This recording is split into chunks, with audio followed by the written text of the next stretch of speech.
U.S. Secretary of State John Kerry says he and Arab League foreign ministers have agreed that the Syrian president's alleged use of chemical weapons crossed a global red line. Mr. Kerry, speaking in Paris, is in Europe to muster support for action against President Bashar al-Assad. Assad's deplorable use of chemical weapons crosses an international, global red line, he said. Mr. Assad has reportedly again denied any link to the attack. In an interview for U.S. broadcaster PBS, to be broadcast on Monday, Mr. Assad also reportedly suggested that there would be, among people that are aligned with him, some kind of retaliation if a strike was made. PBS said, Arab countries are divided on the question of military strikes on Syria. The BBC's Hugh Schofield reports from Paris that some like Saudi Arabia and Qatar are in favour while others like Syria's neighbours Jordan and Lebanon are far more cautious, worried about the conflict spreading across their borders. The U.S. accuses Mr. Assad's forces of killing 1,429 people in a sarin gas attack on 21 August. Mr. Assad's government blames the attack on rebels fighting to overthrow him in the country's 2.5-year civil war,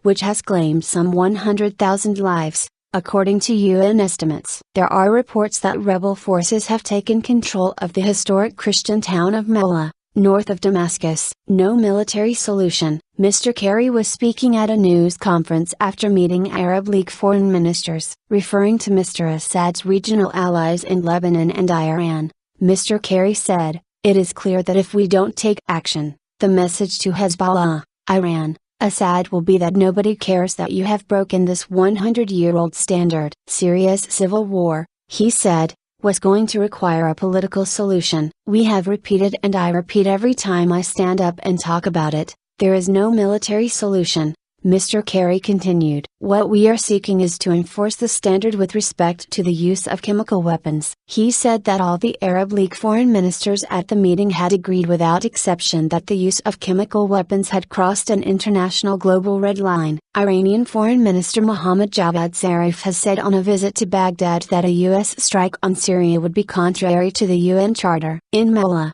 about 55 kilometers, 34 miles, north of Damascus, Islamist militants from the Nusra Front and other rebels took control after several days of fighting, the UK-based opposition Syrian Observatory for Human Rights said. Syrian government troops had pulled back to the outskirts of the village, Rami Abdurrahman told the Associated Press. The news agency quoted residents, speaking by phone, as saying that militants has attacked Christian homes and torched at least one church. One resident said gunmen had tried to convert villagers to Islam on threat of death. Talks on track. The Paris meeting was arranged some time ago primarily so discuss the Israeli-Palestinian peace process. On that issue, Mr. Kerry said Israel and the Palestinians are steadfast and determined in their commitment to talks and a two-state solution. He said he intended to meet Israeli Prime Minister Benjamin Netanyahu shortly. Israeli and Palestinian negotiators restarted peace talks on 14 August in Jerusalem under U.S. mediation,